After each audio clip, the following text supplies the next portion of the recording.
নমস্কার বন্ধুরা, জ্যোৎস্নার রীতিকথায় আরেকটি নতুন পর্বে তোমাদের সকলকে স্বাগত জানাই।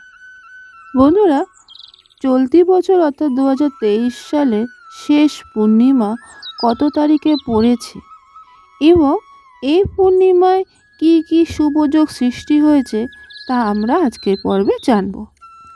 তার পাশাপাশি জানব যে এই পূর্ণিমার ব্রত পালন করলে কি ফল লাভ পাওয়া যায় এবং মাহাত্ম্যটা কতটা তা আমরা বিস্তার আলোচনা করব।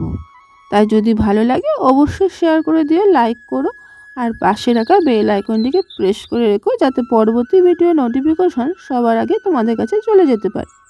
তাহলে চলো দেরি না করে শুরু করা যাক। অমাবস্যার মতোই পূর্ণিমার বিশেষ মাহাত্ম্য রয়েছে হিন্দু ধর্মে। অগ্রহায়ণ মাসে এই পূর্ণিমা তিথি অর্থাৎ 2023 সালের শেষ পূর্ণিমা 26শে ডিসেম্বর পড়েছে, যা মাঘশিষ্য বা অগ্রহায়ণী পূর্ণিমা নামে পরিচিত। বছরে এই শেষ পূর্ণিমায় একাধিক শুভযোগ তৈরি হয়েছে। পূর্ণিমার ব্রত পালন করলে সেই ব্যক্তি জীবনে সুখ সৌভাগ্য লাভ করতে পারে। তাই চলতি বছর অর্থাৎ বছরের শেষ মাসের পূর্ণিমা কত তারিখে পড়েছে এবং সেই শুভ যোগগুলি কী কী তা আমরা এখন একটু জানব। মাঘশিষ্য পূর্ণিমা শুরু হবে 26শে ডিসেম্বর সকাল 5:46 এবং শেষ হবে 27শে ডিসেম্বর সকাল 6:02। উদয় তিথি অনুসারে 26শে ডিসেম্বর পূর্ণিমা পালিত হবে। অগ্রহায়ণী পূর্ণিমার বা মাঘশিষ্য পূর্ণিমায় স্নানের সময় সকাল 5:22 থেকে 6:17 মধ্যে। অভিজিৎ মুহূর্ত দুপুর 12টা থেকে 12:42 পর্যন্ত। যদি এই দিন সত্যনারায়ণের পুজো করেন তার শুভক্ষণ হচ্ছে সকাল 9:46 থেকে দুপুর 1:39 পর্যন্ত এবং চন্দ্রোদয়ের সময় থাকবে সন্ধ্যে 4:55। যদি এই তিথিতে লক্ষ্মী পুজো করে থাকেন তাহলে লক্ষ্মী পুজোর শুভ সময় রাত 11:04 থেকে মাঝরাত 12:46 পর্যন্ত।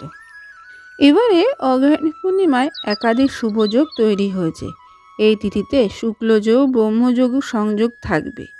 এই শুভযোগে লক্ষ্মী, বিষ্ণু ও চন্দ্রের পুজো করলে গ্রহের অশুভ প্রভাব কম হয়ে যেতে পারে।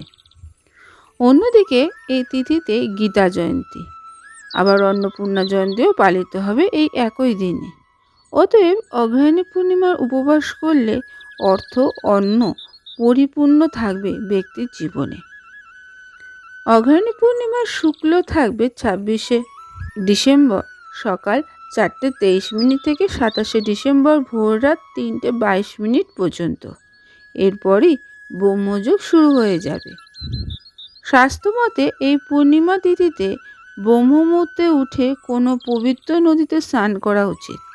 আশেপাশে কোনো নদী না থাকলে বাড়িতে গঙ্গা জল মেশানো জল দিয়ে স্নান করা যেতে পারে।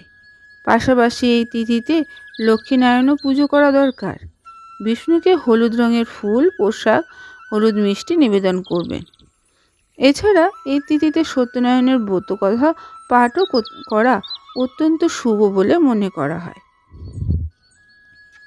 এই তিথিতে নিয়ম মেনে লক্ষ্মীনারায়ণের পুজো করলে জীবনে আনন্দ, সুখ, শান্তি বজায় থাকে। এছাড়া অগ্রহায়ণী পূর্ণিমার দিন তুলসীর শিকড়ে মাটি দিয়ে পবিত্র নদীতে স্নান করলে লক্ষ্মী ও বিষ্ণুর আশীর্বাদ পাওয়া যায়। এই তিথিতে যা দান করবেন তাই 32 গুণ অধিক শুভ ফল প্রদান পাবেন আপনি। অর্থাৎ যতটুকু আপনি দান করবেন তার 3 গুণ আপনি ফল হিসাবে পাবেন। আজকের পর্বটি এখানে শেষ করলাম। আরেকটি পর্ব নিয়ে তোমাদের কাছে পরবর্তী সময়ে আবার হাজির হয়ে যাব। ততক্ষণ তোমরা ভালো থাকো, অপরকে ভালো রাখতে সাহায্য করো।